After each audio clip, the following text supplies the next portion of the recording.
Bom, depois dessas brilhantes exposições, a doutora Andréa vai fazer aqui a parte dela junto nessa mesa redonda. Ela preferiu que fosse nesse tom de diálogo, porque ela não vai usar o PowerPoint, mas ela vai, antes da gente abrir para os debates, falar um pouco sobre o trabalho que o Ministério Público tem feito com uma comissão que envolve o Ministério Público, a sociedade em geral, para acompanhar a questão da implementação de ações e de políticas de drenagem na cidade de Campo Grande.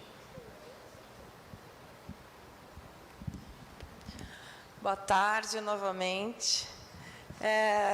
Nós acabamos de assistir exposições muito ricas, informativas e que estão nos dando, né, instrumentos para conhecer melhor, conhecer em profundidade essa questão da drenagem, da enchente, do alagamento, que toca tanto a nossa cidade, a nossa população.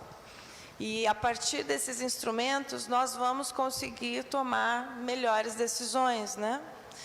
E, quem sabe, resolver, ou pelo menos iniciar a solução, porque de tudo que a gente viu, né, Marcos, desde 1970, com esse problema, e sem solução, não, tem uma solução. Os professores justamente apresentaram isso. Há um caminho. Então, nós precisamos nos esforçar, nos esmerar para seguir nesse caminho. E isso só é possível se houver um esforço conjunto mesmo. Se houver a união de todos os segmentos com o poder público, porque a gente já viu que o poder público sozinho não dá conta, não faz. Eu vou contar o histórico da atuação do Ministério Público na questão da drenagem urbana em Campo Grande. Desde que eu fui para a Promotoria de Meio Ambiente, eu recebo muitas demandas de cidadãos que tiveram suas casas alagadas, ou que todos os anos têm suas casas alagadas, que, enfim, são histórias de muito sofrimento, de muita tristeza, de muita dor, de apreensão, de medo, e isso sempre foi muito preocupante para mim. Então, durante alguns anos, eu ingressei com várias ações civis públicas, pedindo que o judiciário compelisse, obrigasse o município a resolver o problema daqueles bairros que tinham pontualmente as enchentes e os alagamentos constantes. O fato é que o judiciário tem seu tempo, né? As coisas demoram bastante, e a gente continuou acompanhando essa questão. No ano passado, nós decidimos, então, fazer uma roda de debates para que os professores da Universidade Federal pudessem vir e tentar expor para a sociedade, para a população, quais seriam as causas. Por que Campo Grande vinha constantemente sendo alagada, invariavelmente nos mesmos pontos, acréscimos de outros, enfim.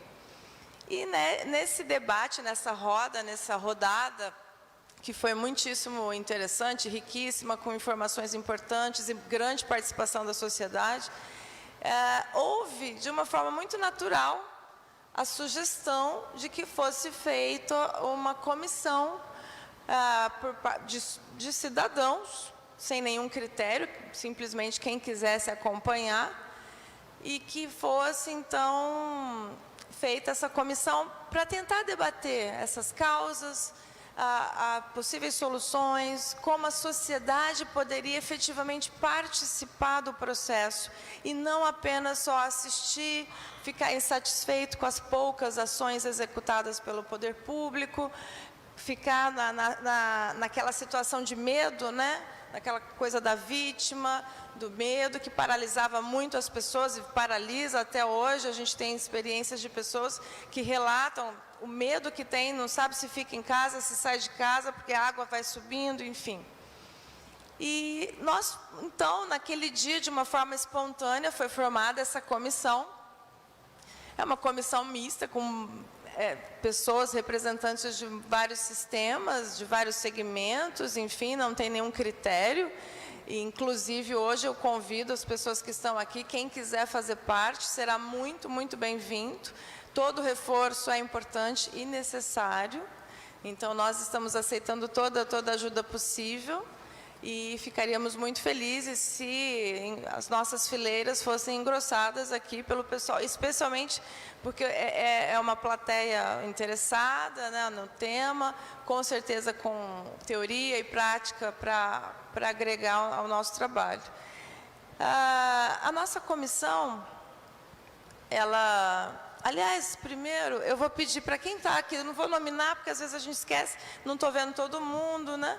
Mas eu vou pedir para quem é da comissão que está aqui levantar, só para o pessoal conhecer.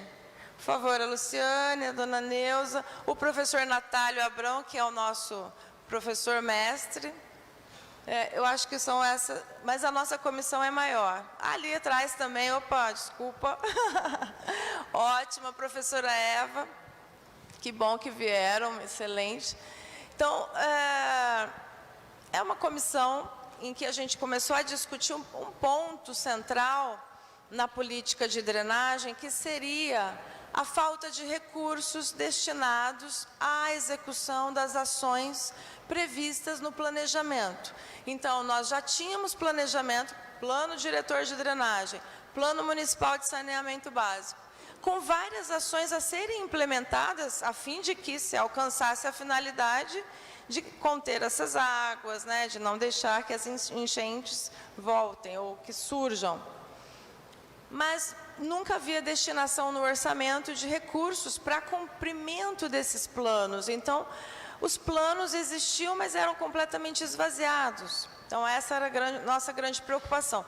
Nós ficamos na comissão de final de outubro, que é quando ela foi formada, no dia 19 de outubro, até final de dezembro, discutindo formas de tentar implementar, então, esses recursos. E, na ocasião, estava justamente sendo votada a lei do orçamento. Nós fizemos, então, sugestões. O vereador Eduardo Romero, inclusive, acolheu todas as nossas sugestões e colocou como emendas a lei de orçamento. Então, no final de 2018, nós estávamos felizes porque nós teríamos garantido esses recursos, né, para executar algumas ações, não eram todas, mas, enfim, era um começo. Infelizmente, houve o veto do prefeito dessas emendas e a gente não conseguiu ir adiante. Então, agora nós estamos tendo que reformular. Foram feitos alguns questionamentos ao município no início do ano. Em abril, nós fizemos mais uma reunião da nossa comissão com o prefeito, com a equipe técnica, com o Marcos. E, então, foi-nos informado que estava havendo a busca de recursos públicos, que, especialmente junto ao BID, né? E que algumas ações iriam ser implementadas, enfim. Nós lamentamos muito porque, inclusive, as estações pluviométricas, né, tão importantes para esse processo, estavam paralisadas mais de um ano. Então, pelo menos o município fez o compromisso nesse dia de voltar com as estações, abrir o edital, voltar com o monitoramento das estações pluviométricas e ainda conseguir captar esse recurso para implementar algumas ações como cadastro e tal. Que é até isso que o Marcos Cristaldo já expôs. Enfim, eu acho que nós estamos num processo de aproximação muito bom da sociedade com o poder público e o Ministério Público está justamente fazendo essa intermediação, né? Nós estamos só nesse papel de trazer os atores para esse lugar, para esse palco, para a gente conversar e tentarmos juntos ir em direção à solução. É um problema muito grande, evidente, todos aqui mostraram bem. Soluções incrivelmente simples, que o professor Góes trouxe, achei incrível mesmo. Coisas que até você pensa, nossa, como eu não pensei nisso antes, não é? E eu vejo que assim, é muito importante, então, o permanente debate, né? Nós não podemos deixar o debate de lado enquanto não chegarmos à solução da questão. E, por isso, o trabalho da comissão é muito, muito importante e, por isso, convido todos que se interessem, façam parte. O Ministério Público está fazendo um site exclusivo para a comissão. Então, nós vamos ter lá o projeto de promotoria, exatamente com essa comissão, e a sociedade vai poder acompanhar. Muito brevemente nós vamos ter, e vai poder acompanhar o trabalho, as reuniões, enfim, até para poder participar. Eu acho que é isso, estou aqui à disposição, conto muito com os senhores, e acredito que juntos nós podemos avançar, sim. Obrigada. Obrigado, Andréia. E fica o convite, aqueles que tiverem interesse em participar da comissão, a casa está de portas abertas e é fundamental, porque essa troca de ideias é primordial, né? Eu gostaria de dizer que todas as apresentações que foram utilizadas aqui hoje pelos professores palestrantes, elas estarão disponíveis no nosso site, tá? Então, depois, quem quiser ter acesso a essas informações, aos PowerPoints que foram apresentados aqui, eles estarão disponíveis no nosso site. Gostaria de fazer um agradecimento especial aos professores que estão acompanhando esse nosso encontro, o professor Gabriel Ferracioli da UCDB, professora Cláudia Ruas da UCDB, professor Couchil da UCDB, professor Nelson Cesário também da UCDB, professor Fábio Aires da UEMS, professor Edivaldo Bazana da UEMS, professora Sinara Brock da UFMS, Karina Rigg da UFMS, Ariel Ortiz da UFMS, professor Arley Teodoro, do Instituto Federal de Mato Grosso do Sul, professor Fernando Messias, também do Instituto Federal, professor Leandro Guimarães, da Uniderp, professor Hugo Koji, da Uniderp, professor Hugo Henrique, também da Uniderp, e a professora Eva, também da UEMS. Agradecer aos nossos intérpretes de Libras que estão acompanhando aqui hoje, a Elga Pereira, que é concursada pela Câmara Municipal, e o Kenny Roges Bittencourt, que gentilmente foi cedido pela Semadur para nos acompanhar nessa sessão de hoje, fazendo aqui a tradução de Libras para o nosso evento. E as instituições parceiras, o FMS, o Uniderp, o CDB, o Instituto Federal, Escola Hercules Maimone, Ministério Público Estadual, Planurb, Segov, Secretarias de Obras, CEMED, Central de Projetos do Município de Campo Grande, a ABS, Associação Brasileira de Engenharia Sanitária e Ambiental, em especial ao Clique Verde, Instituto Arara Azul e ao IP Inteligência e Projetos Ecológicos, que desde quarta-feira estão participando aqui conosco no hall de entrada de exposições temáticas, tanto apresentando soluções, produtos, como também falando dos seus projetos e tendo esse contato com a nossa comunidade desde quarta-feira na sessão do Prêmio Ecologia e Ambientalismo, na quinta-feira durante a sessão ordinária dessa Câmara Municipal e hoje durante esse painel internacional. Lembrando mais uma vez que a importância das cooperações internacionais, a importância da CAPES para viabilizar a vinda via projeto Print CAPES, que viabilizou essa relação e esse intercâmbio entre as duas instituições, oportunizando aí esse ganho também desse encontro de hoje. Eu quero pegar um gancho aqui na palavra do professor Góes e agradecê-lo mais uma vez, professor. Eu gostei muito quando o senhor começou com ganhos de perspectivas, né? Eu acho que esse talvez seja um desafio muito presente para todos nós.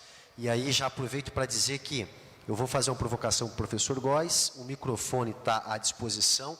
Quem desejar fazer qualquer pergunta, basta se levantar, se dirigir até o microfone para qualquer um dos nossos expositores, ou até mesmo, se não é pergunta, mas quer contribuir com alguma situação, basta chegar ao microfone, se identifique dizendo o seu nome, se é de alguma instituição, ou se é profissional da área, ou se é só um cidadão da cidade que tem alguma dúvida nesse sentido, para que a gente possa fazer as interações, tá? Então, o microfone está para todos. Mas, professor, esse olhar das perspectivas, ele me parece talvez um dos desafios maiores do que as questões técnicas, sejam elas para a área de drenagem ou qualquer outra área. Nós temos aqui hoje um painel que consegue agregar sociedade civil, sociedade acadêmica, sociedade política, sociedade empresarial, mas que tem em comum um desafio, né, que é a questão da drenagem, que ao mesmo tempo se torna uma oportunidade de negócio, uma oportunidade de investimento, uma oportunidade de solução e de políticas públicas, e um desafio porque tem obrigações também para todos esses. Como é que a gente pode ter mais caminhos? A gente viu aqui que é evidente que não existem receitas prontas, isso ficou muito claro nas apresentações, e não existem passes de mágicas, né? Foi dito aqui que tudo é o cumulativo de médio e longo prazo, tanto para o problema quanto para a solução, né? Mas como é que a gente pode, ou como é que, em especial a pesquisa que o senhor tem coordenado, tem feito isso, para que a gente possa mostrar sobretudo para a política brasileira, que a questão da drenagem, ela demanda sim de grandes recursos, e é um desafio essa questão financeira, mas que a gente não seja vítima do discurso orçamentário. Ah, não tem como fazer porque é caro, não tem como fazer porque não tem linha de financiamento, não tem como fazer porque não tem isso. Ou seja, como é que a academia, e em especial a pesquisa que o senhor tem coordenado, tem feito esse diálogo, porque eu percebi que tem várias cidades e estados discutindo isso lá com vocês no laboratório também. Como é que esse ponto tem sido discutido em relação à política? Bom, tem várias formas isso não são vários caminhos, né? Vamos começar pela comunicação universidade-sociedade. A universidade deve procurar caminhos. Por exemplo, eu vou dar um exemplo de uma iniciativa que temos na nossa universidade lá. Uma vez por ano, as portas estão abertas do todos os departamentos de engenharia civil para as crianças da escola pública, de todas as cidades próximas, para aprender sobre engenharia, para aprender o que vocês estão... Se vocês têm interesse na área técnica, a porta está aberta, os professores, os alunos de graduação, de pós-graduação, estão lá à disposição, mostrando experimentos, não custa nada para a universidade parar e mostrar o que está fazendo. Isso é uma coisa fantástica, que eu acho que ajuda muito nessa comunicação. Os pais das crianças vão juntos, ficam a par do que está sendo feito. A segunda coisa claro, como eu falei, essas iniciativas de internacionalização. Soluções para problemas pipocam no mundo todo. Então, como que você se torna a par disso? Uma oportunidade, por exemplo, eu estava conversando com o professor Paulo aqui. Nós teríamos muito interesse em poder, claro, com suporte também financeiro daqui, pegar um aluno da pós-graduação, levar esse aluno, fazer um treinamento lá no mestrado, no doutorado, e vir trabalhar aqui na prefeitura, vir aqui trabalhar na cidade, aprender o que existe disponível e aplicar. A questão, como é que você sensibiliza a sociedade? Bom, o custo do alagamento, da forma como está hoje, é terrível, em termos pessoais, em termos de economia. Qual é o custo da não existência da drenagem? Tira a drenagem como um todo, simula, usa os modelos computacionais, simule o que aconteceria com a cidade sem a drenagem e mostre para todo mundo. Veja, se investiu muito nisso aqui, mas toda vez que chove, a gente deixa de causar esse prejuízo porque existe a drenagem. Depois você faz uma outra simulação e mostra para eles que se metade dos condutos da rede de drenagem estiverem entupidos com sedimento, quanto é que custa em termos de alagamento extra causado por essa falta de gestão no sedimento urbano, que para mim é uma coisa que tem que ser tratada, é a primeira coisa a ser tratada, é isso. Não adianta você pensar em modelar se mês que vem o tubo está cheio de sedimento de novo. É um alvo móvel, tem que ser controlado. Tem que haver regras, a gente não pode fazer isso de uma forma que mate a iniciativa de construção civil, mas tem que ser feito, implementado, escalonado, medido, ver o que funciona aqui. Então, existe tantos caminhos a serem tomados. No meu ponto de vista, o mais importante, talvez os dois mais importantes de tudo que eu vejo.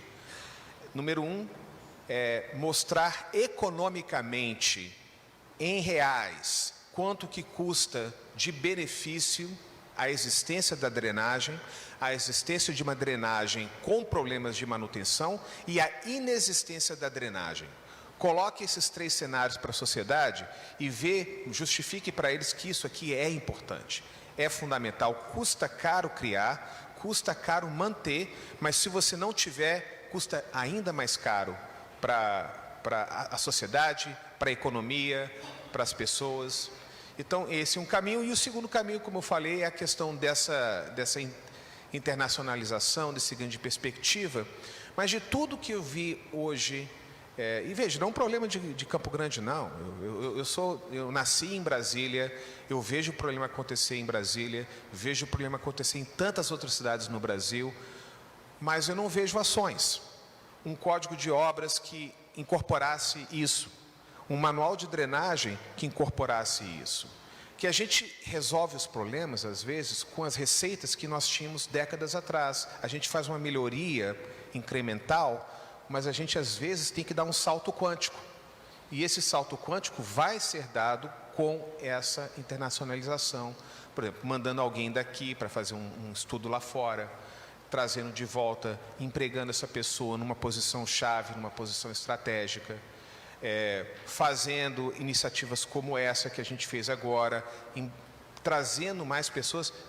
Só para dar uma última palavra, eu sei que eu falo demais, mas, por exemplo, a gente na nossa universidade faz um treinamento anual orientado para empreiteiro, orientado para quem trabalha para o empreiteiro nessa questão do controle de sedimento em canteiro de obra. A pessoa vai, ela é treinada, às vezes é uma pessoa nova, mas não conhece isso, ela vai, ela é treinada, e da forma como isso, depois desse treinamento, ele chega no canteiro de obra e sabe o que tem que ser feito. Quando tem um problema de uma chuva muito forte, precisa de ser consertada, esse controle de drenagem na fonte, ele faz isso de uma maneira sem achismo, objetiva e de forma econômica. Então, eu acho que essas ideias, assim, a gente precisa, sim, de usar o que a gente aprendeu, mas, às vezes a gente precisa de dar esse salto de conhecimento e aplicar isso nas regras, nas políticas, porque não está nem escrito, né? Como é que a gente vai implantar uma coisa que não está nem escrito? Ótimo, obrigado, professor. Luciane, por favor. Boa tarde a todos, boa tarde, vereador Eduardo Romero, doutora Andréia, Cristaldo e todos os professores. Eu me chamo Luciane Costadelli, eu sou fundadora do movimento Que Cidadão Que Eu Quero Ser, hoje no município de Campo Grande. O foco do movimento é trabalhar plano diretor, PPA, LDO e LOA no município, trabalhar o PPA, LDO e LOA federal e estadual e verificar qual a relação desses instrumentos orçamentais. E dentro do município, o trabalho é verificar todos os planos, projetos e ações que o Executivo encaminha para a Câmara e que a Câmara aprova para que seja executado. Então, diante do que o Eduardo colocou, né, professor Góes, parabéns também, fiquei muito feliz do senhor ter vindo em Campo Grande e ter nos dado esse pensamento de que nós podemos construir Campo Grande e ser modelo de Brasil, que esse é meu sonho. Então, eu acho que há muito tempo me conectei com o senhor e o senhor quanticamente veio aqui, né? Então, eu me sinto assim muito feliz, porque a partir de hoje, com o que o senhor colocou, o que o professor Paulo Tarso colocou e o professor José e toda a universidade aqui, eu acredito que eu vou fazer uma sugestão e também eu faço parte da comissão, né, de drenagem. Tenho estudado também todas as ações da doutora Andréia. E assim, doutora Andréia, sem querer, eu sou só fã, porque a senhora está trazendo esse momento aqui. Porque a senhora está colocando sempre com muita humildade o que a senhora poderia ser um pouquinho mais rude, mas a senhora coloca com humildade que está trazendo a sociedade, né, o executivo, o legislativo, para nada mais fazer aquilo que é função deles realmente, né? E o Eduardo é uma pessoa que nos dá bastante liberdade para isso. Então, quando o senhor falou que nós estamos nesse momento especial e que nós podemos unir todos esses atores que estão aqui hoje, a universidade, ela tem um papel fundamental no sentido do conhecimento. A Câmara Municipal tem um fator primordial que é da fiscalização desses instrumentos e proposição. E a doutora Andréia de verificar a execução de tudo isso e o Cristaldo de executar.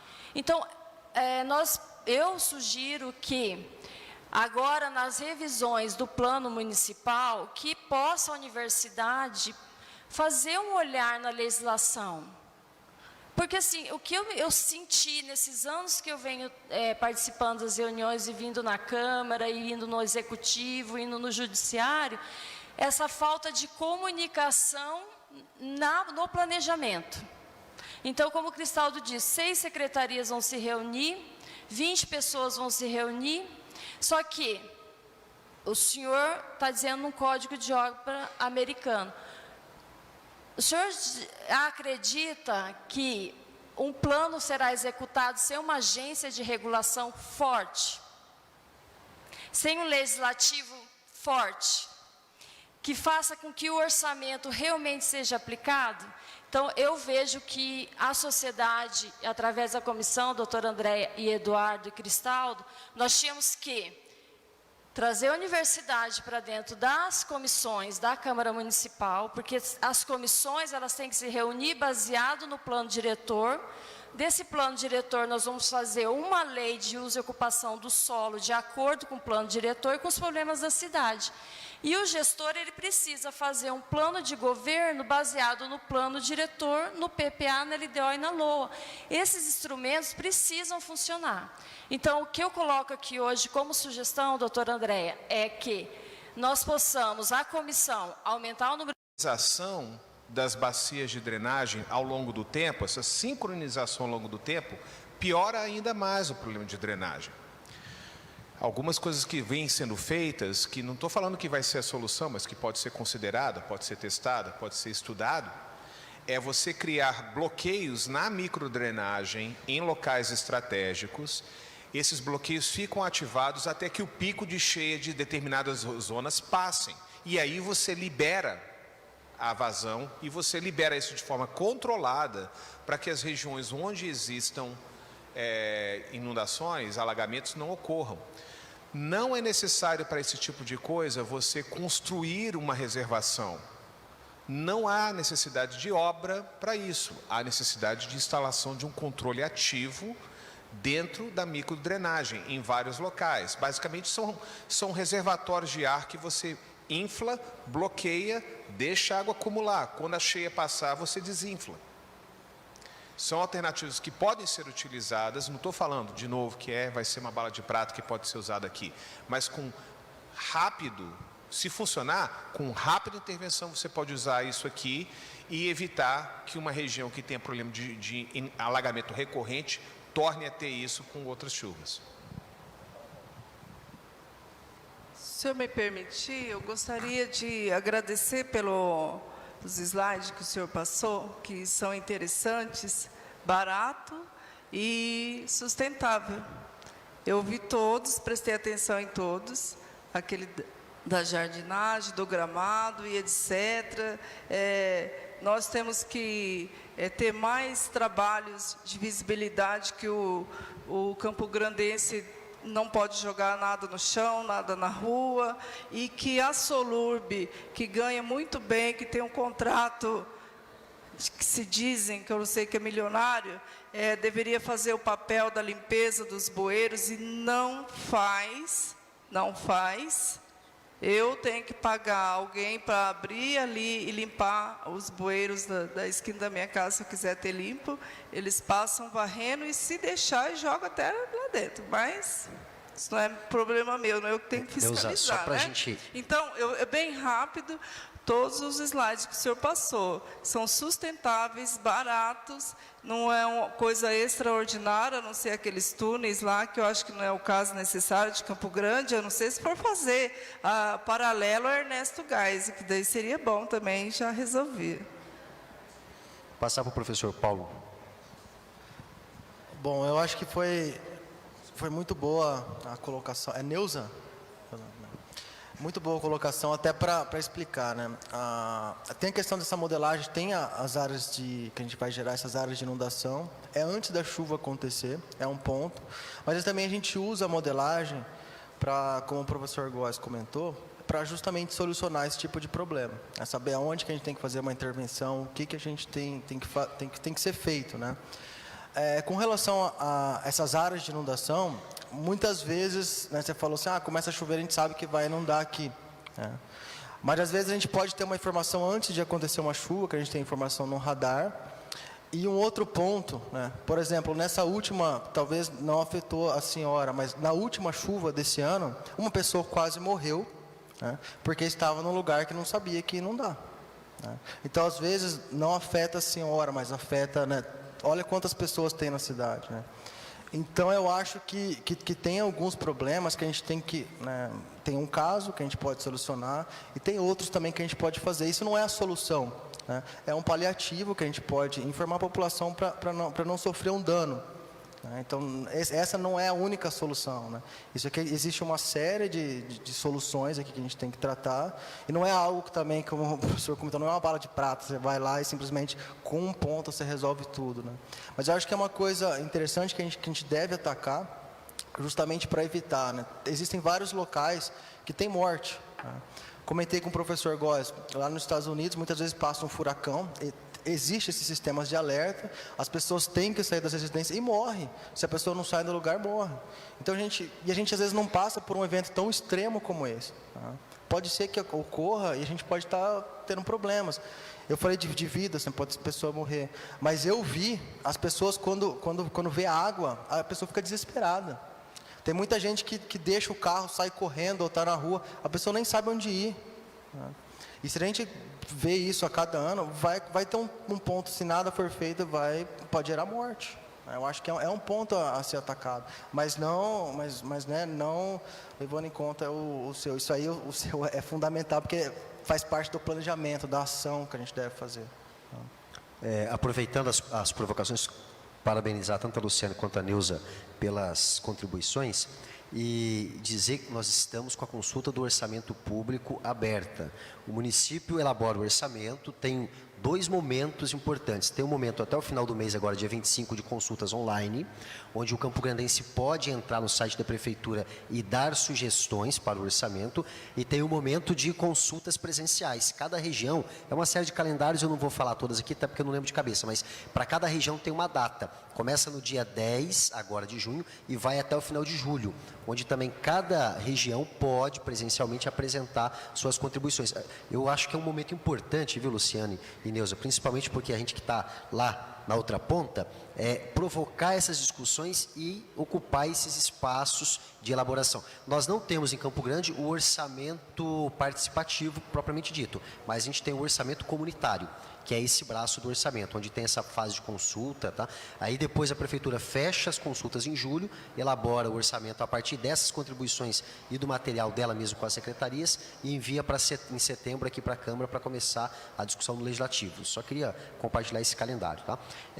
Temos mais 3. Vamos se aproximando do microfone, para gentileza, que aí fica mais fácil para... Tá, vamos priorizar... Tá, depois o professor Góes só faz um comentário sobre a fala da... Embora eu acho que eu tenho aqui algo que possa contribuir com a tua provocação. Já existem parcerias sendo feitas entre o Executivo, o Legislativo e universidades, né? Talvez ainda não são todas que a gente gostaria, mas, por exemplo, essa é uma delas, né? A estação de monitoramento do ar que a gente vai implementar em breve é uma parceria com a Universidade Federal, com o INPE, que representa o governo federal, e a Prefeitura e a Câmara, através de uma emenda orçamentária que teve aqui, e é uma relação de parceria muito bacana. Nem tudo a universidade vai ter perna para estar com a parte política, nem tudo a parte política vai ter perna para estar com a parte científica. O que a gente tem tentado fazer, e esse é um exercício muito interessante, é que a gente tem conseguido, nos últimos anos, avançar muito com essa aproximação e com essas parcerias. Mas eu, particularmente, acho que não tem outro caminho. A gente tem que juntar, não é só as universidades, a gente tem que juntar todos os saberes. Os conselhos regionais, as universidades, as instituições privadas, as instituições públicas, os casos de sucesso, né? Mas não para dar um Ctrl-C ou Ctrl-V, não é para trazer de lá e aplicar aqui do jeito que está. É olhar isso literalmente, aquilo que o professor disse no início, ganhar novas perspectivas, né? Ampliar esses olhares e tentar trazer isso para a nossa realidade. Garantir a inscrição dos 2, depois o professor Góes comenta um pouco. Ergui um pouquinho que isso meio alto aqui. Boa tarde a todos os presentes, boa tarde ao pessoal que está debatendo aqui. Parabenizar, meu nome é Juliano, sou acadêmico de Geografia Bacharelado do 3º ano da UEMS, Universidade Estadual de Mato Grosso do Sul, né? Parabenizar pela iniciativa do vereador, parabenizar pelos professores que aqui expuseram, né, suas apresentações. E a minha pergunta seria direcionada inicialmente ao engenheiro Marcos Cristaldo, da Segov. Porém, antes dela, vem um comentário, né, vamos dizer assim, de certa forma, Um desabafo da classe estudantil hoje, que enfrenta um ataque severo, não só a classe estudantil como a ciência no geral. E anteontem, acabando de sair da aula, eu li uma reportagem que a CAPES anuncia o corte de mais de 2.700 bolsas de pesquisa. Queria parabenizar aqui também a apresentação do professor da UFMS, Paulo de Tarso, que juntamente com os acadêmicos, juntamente também com os pós-graduandos, são, de certa forma, heróis por conseguir fazer o que fazem dentro da situação que a educação enfrenta hoje aqui no país. E a minha provocação é no seguinte sentido, a minha pergunta é no seguinte sentido: está sendo desenvolvido, né, um termo de referência para poder consultar quais são as empresas que estarão disponíveis a fazer monitoramento ou no caso, assumirem esse trabalho de conseguir monitorar e de classificar todos os sistemas que foram apresentados aqui. Fica uma provocação. A universidade hoje ela vive em situação muito severa, os alunos no geral, né, primeiro com a permanência por conta da falta dessas bolsas, né, e só que a gente tem dentro da universidade pessoas altamente capacitadas, alunos acadêmicos que estão com dificuldade de estudar por falta dessas bolsas, que tem toda essa capacidade de fazer esse trabalho juntamente com uma parceria com o Executivo hoje. Por que então que nesse termo de referência não entra aí, ou não só os professores, não, no caso, não seriam quem nos orientaria, mas os alunos recebendo uma bolsa vindo da Prefeitura Municipal, do Poder Executivo, para a gente poder fazer esse trabalho? Por que não se faz essa parceria com os acadêmicos hoje, que já estão enfrentando tantos problemas para permanecer em sala de aula? Por que não utiliza essa força de trabalho, essa força de inteligência dos acadêmicos para conseguir realizar esses trabalhos? Principalmente no campo da geografia também, porque nós vimos hoje vários profissionais aqui também da engenharia, porém a geografia tem essa capacidade de fazer essa leitura também.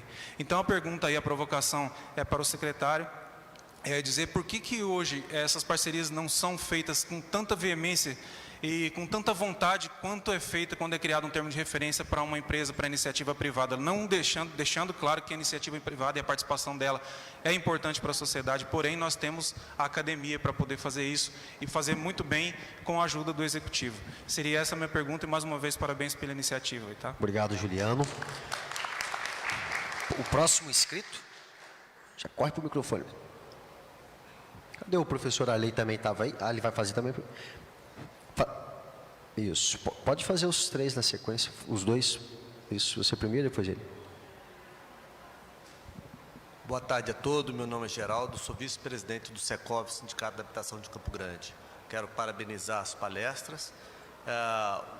O evento que o Romero e a doutora, o Ministério Público estão ajudando, mas é importante definir para nós, no mercado imobiliário, nós temos uma interpretação que poucos têm. Campo Grande é um copo cheio. O que é um copo cheio? Por mais que a gente tome medidas para novos empreendimentos, Campo Grande está com o copo cheio. Nós precisamos dar uma solução para o passivo existente. Nós temos um passivo de fato. Nós temos, o mercado imobiliário tem sugestões, tem propostas, fontes de recursos, e gostaria de colocar à disposição, Romero, para debater. Nem todas as nossas propostas podem ser até contempladas ou aceitas, como vocês tentam aqui no orçamento. Mas o mercado imobiliário está diariamente na cidade, sabe os seus problemas, sabe os seus conflitos. E nós interpretamos hoje que um dos itens que pode dizer assim, que mais desvaloriza ou mais incomoda ao cidadão é a nossa parte de drenagem. Todos os empreendimentos novos, existe uma lei, existem leis em Campo Grande que prevê que todos os loteamentos, todos os empreendimentos, sejam de parcelamentos ou de empreendimentos de construção, hoje já tem que fazer sua retenção de água. Esses novos empreendimentos não serão problemas. Nós temos um problema hoje, pode parar de fazer qualquer empreendimento, que nós temos um problema e a cidade não aguenta. E nós temos sugestões de recursos, soluções. Nós vemos, por exemplo, Campo Grande, uma grande quantidade de área de equipamento comunitário abandonado, criando mato. Será que esses pontos dispersos nas cidades não poderiam ter funções, enquanto não aproveitado, às vezes por uma escola, mas como uma caixa de retenção para aquela região? Ela pode cumprir uma função social em vez de estar criando mato ou até trabalho para a própria prefeitura estar limpando. Então, nós temos sugestões, a Campo Grande, recentemente, no seu histórico, por ter excesso de áreas verdes, excesso de áreas públicas, pega suas áreas e desafeta e coloca casa. Às vezes, esses locais, espalhados pela cidade, poderiam contribuir com uma retenção espalhada, não localizada, mas dispersa, sendo muito mais eficiente do que efetivamente, talvez, não estou sendo contra uma barragem, fazer uma grande barragem. Eu acho que nós interpretamos que a solução para Campo Grande é fazer pequenas regiões de contenção. Se todo mundo puder segurar a sua água, Campo Grande não tem problema. Hoje nós temos um passivo que o centro inteirinho não tem nenhum elemento, não tem nenhuma ferramenta de contenção. Os prédios antigos não contribuem como os novos empreendimentos em reter sua água. Por que não criar soluções para que essa parte da sociedade que não colabora, de alguma forma, financie um outro lugar, dentro da sua bacia hidrográfica, dentro da sua... Então, queremos colocar, doutora André, a senhora está com um conselho, uma comissão, o mercado imobiliário se coloca à disposição para debater, buscar soluções. Esse assunto incomoda não só ao cidadão, ao poder público, como a iniciativa privada. Isso incomoda a todos, isso atinge a cidade inteira. Então, nos colocamos à disposição para o que precisar. Obrigado. Obrigado, Geraldo, pelas contribuições.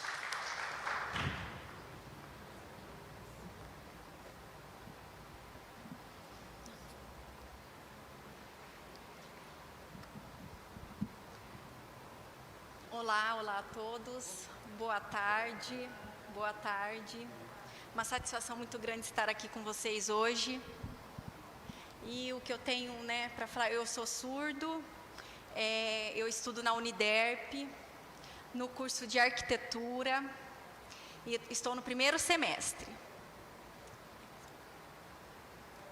Eu observando tudo hoje, acompanhando com vocês, sobre essa questão das barragens, desse cuidado todo da questão urbana. Então, assim, muito espantado, fiquei muito emocionado, muita informação das palestras, foi muito bom para mim, fiquei muito contente mesmo com essas questões da drenagem urbana.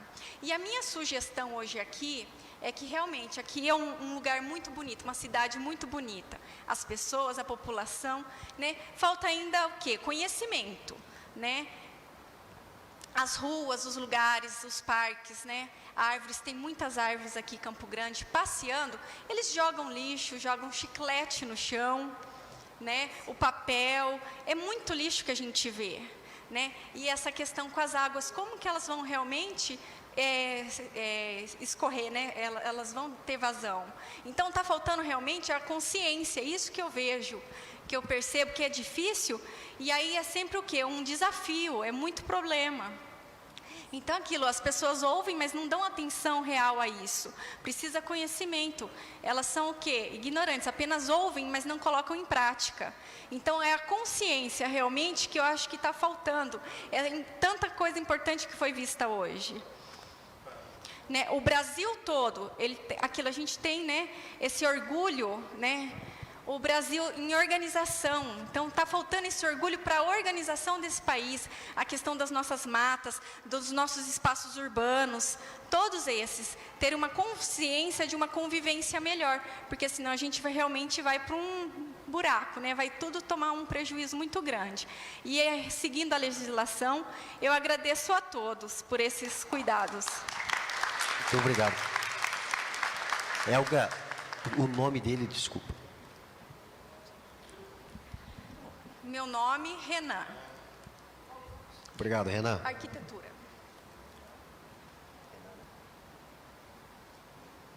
Bom, 3 boas provocações, do Juliano, do Geraldo e uma contribuição do Renan.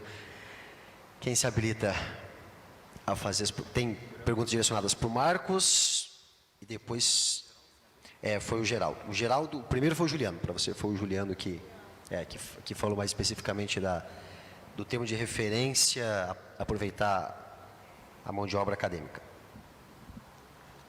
Bom, Juliano, a sua pergunta foi bastante pertinente. Nós temos buscado uma aproximação com a universidade desde 2013, com as universidades, na verdade. Nós implementamos um projeto, quando nós estávamos no planejamento urbano, chama-se Cidades Educadoras. Existem 280 cidades educadoras no mundo, no Brasil tem 13, né? Qual que foi a ideia inicial nossa? Nós fizemos reuniões com todas as universidades à época, vieram os vários coordenadores dos vários cursos, e nós mostramos os problemas que o município tem, não é? E aí cada universidade, dentro dos seus cursos, faz as suas proposituras, né?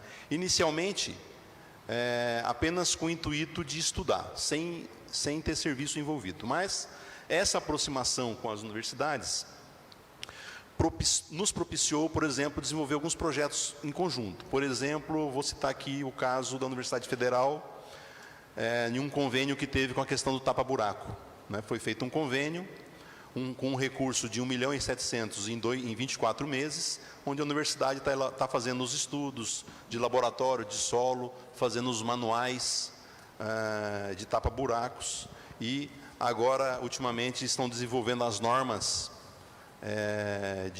de projetos de pavimentação e projetos de drenagem, né? Esse é um caso específico.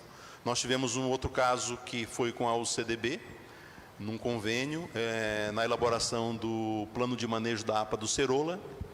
Eu não me lembro o aporte do recurso, R$500 mil. Nesse caso específico, os recursos estão contingenciados, né? Para todo o Brasil, você mesmo colocou, para a educação, para os municípios da mesma forma. Quando começou a discussão na rodada sobre enchentes, em outubro de 2018, com a doutora Andréia, o secretário de Obras, o Rudi Fiorenzi, participou dessa reunião e saiu da reunião solicitando para esse departamento que eu trabalho, que é o Departamento de Estudos e Projetos e Viabilização de Recursos. Aí a nossa diretora executiva, a Catiana Sabadim, conseguiu um aporte, vamos dizer assim, que seria uma parte desse recurso, dessa obra que está sendo feita na 14 de julho, que é um recurso internacional, né? Então, é um recurso do BID, não é um recurso da Caixa Econômica, que é muito mais fácil de a gente manipular. Então, quando foi solicitado esse termo de referência, a gente não tinha ainda uma linha de recursos estabelecida. E foi conseguido o recurso via esse Banco Mundial, tá? E o Banco Mundial, quando ele aporta recurso, obrigatoriamente tem que ser feita uma licitação internacional, nesse caso específico desse termo. Devido à urgência e à necessidade de ter o cadastro, que é o que nós não temos hoje, foi agregado vários outros serviços ao cadastro, porque só o cadastro em si, ele se perderia. Então foi agregado alguns outros, por exemplo, a modelagem, esse software para você poder manter esse banco de dados atualizado. Então, por esse motivo nós conseguimos esse recurso via Banco Internacional. Por esse motivo, o banco ele exige uma licitação internacional. Mas nós demos caminhamento a esse projeto Cidades Educadoras. Poderia, não sei o nome do coordenador de curso, poderia deixar o contato. A gente tem conversado assim isoladamente com os vários coordenadores. Até ultimamente nós tivemos uma conversa na UCDB sobre um projeto que nós estamos buscando recurso, que é dos corredores ecológicos, que é o corredor ecológico já é uma determinação do zonamento ecológico econômico Campo Grande, que cria esses corredores. Então nós cadastramos um projeto, deve estar saindo até meio do ano, né? Tem um recurso, um montante de um recurso. Se sair esse recurso, nós temos um convênio, por exemplo, com o CDB, e podemos agregar convênio com outras universidades. Nós sabemos que existem custos, né? Deslocar o estudante, carro, alimentação. Então, a gente tem buscado essas parcerias, sim. O que falta, de repente, o professor Fábio, acho que também dá aula na universidade, você é da Universidade Estadual, né? Da UEMS. Então, nós temos uma aproximação com a UEMS também. É questão da gente alinhar com o coordenador de curso, com os coordenadores ou diretor de curso, para a gente estar aportando, por exemplo, que tipo de serviço que a universidade pode estar prestando, e aí, logicamente, que a gente vai ter interesse de ter essa aproximação com a universidade. Tá? Obrigado, Marcos. Comentamos aqui um pouquinho, foi uma provocação mais no sentido de solução para os passivos existentes. Geraldo, cadê o Geraldinho? Tá aí, já foi. Tá lá. Bom, estamos de porta aberta, acho que toda discussão é bem-vinda, vai ser uma honra poder sentar, discutir e verificar como é que a gente pode equacionar algumas questões e avançar nesse sentido, tá? Então, conte com a gente aqui para fazer essa discussão dentro da Câmara Municipal. Tenho certeza que o Ministério Público também está aberto da mesma forma, o Executivo também está aberto da mesma forma. Mas eu queria aproveitar a provocação do Geraldo e falar um pouco sobre isso, professor Góes. Os passivos já existentes, como é que a gente reage com essa situação? Primeira coisa é quantificar, né? Qual o tamanho do passivo? É óbvio que existe o passivo. A forma como a gente... Veja, a gente pensa perspectiva, né? A água pluvial aqui em Campo Grande é percebida como um problema.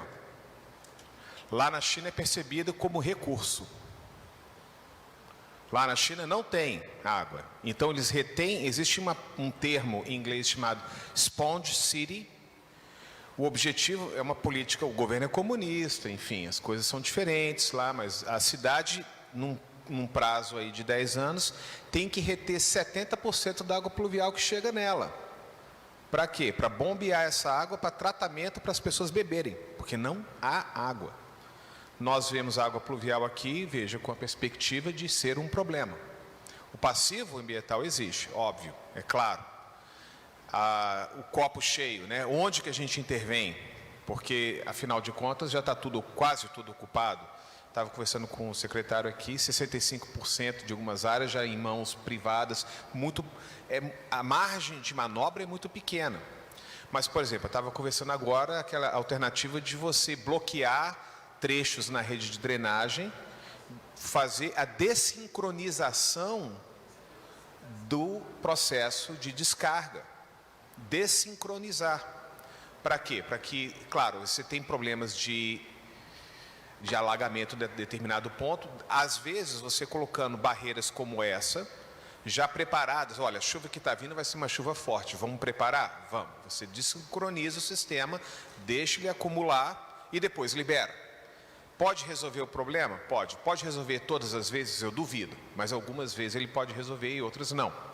É uma solução que você coloca dentro do sistema que não implica em obra, que não implica em redesenvolvimento. Quando você for colocar uma nova legislação, por exemplo, foi colocado 30% de áreas permeáveis, né? 25%, 30%, eu não sei, uma porcentagem. Quem sabe você consegue demonstrar com uma porcentagem diferente, o efeito é o mesmo. Por exemplo, porque o objetivo é você chegar num resultado. Se você conseguir quantificar esse resultado de forma objetiva, há várias maneiras de você chegar naquele resultado. Tem de manejo de água pluvial dentro de um lote, dentro de uma casa, de um comércio, de uma empresa, de um prédio. Você tem maneiras muito distintas de chegar no mesmo resultado. Então, como é que a gente aprende isso? Como é que a gente usa isso? Como é que a gente estabelece o patamar que a gente quer atingir? Uma vez que a gente estabeleceu esse patamar, a gente pode ir melhorando o patamar, reavaliar. Agora, a outra coisa, o centro talvez não haja muito que possa ser feito, as opções são limitadas, mas à medida que a cidade expande, o eixo de crescimento vai além do centro, a gente tem que pensar a drenagem com uma outra ótica, com uma outra perspectiva. Não pode repetir as fórmulas que a gente vem utilizando, a custo de ter os mesmos problemas que a gente tem hoje aqui no centro, daqui a 30 anos, 40 anos, acontecendo em outro lugar. Igual nos anos 70, 2005, 2020, quando é que vai ser? Quando é que a gente interrompe o círculo vicioso? A gente tem que interromper agregando todo mundo, agregando os conhecimentos daqui, de fora, botando todo mundo no mesmo barco. A questão de desenvolvimento imobiliário. Se viu aquela foto de Atlanta que eu coloquei? Depois de ter sido feito aquilo, o preço dos terrenos do negócio lá subiu.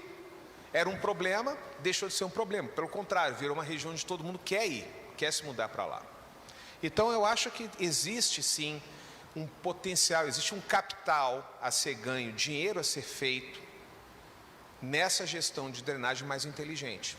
E, por que não, desenvolvimento de tecnologias? Por que a gente não consegue desenvolver tecnologias aqui primeiro, criar empresas aqui em Campo Grande que desenvolvam essas tecnologias e que vendam essas soluções para outras cidades no Brasil? Aqui, a gente chegando antes nesse mercado, você começa a desenvolver trabalho, oportunidade de emprego e de indústria aqui na cidade. Um polo, né? Ótimo. Bom, nosso bate-papo está bom, está agradável, mas a gente tem um fator limitante que é tempo e tem um outro evento para acontecer na casa aqui na parte da noite. Então eu vou aqui imensamente agradecido e com muita gratidão dizer da honra de ter tido esse nosso painel, a presença de cada um e cada uma aqui, os que resistiram até esse momento, teve alguns que tiveram que sair mais cedo por conta de horário de transporte, né? Mas agradecer ao professor Góes pela disponibilidade, pela humildade de compartilhar conosco parte desse trabalho e dessa sua dedicação de vida com esse tema. Agradecer ao professor Paulo, ao professor Marcato, por ter nos oportunizado essa parceria e a viabilidade desse encontro, doutora Andréia e ao Marcos Cristaldo, por terem participado conosco e estarem sempre ativos e atuantes nessas ações, né?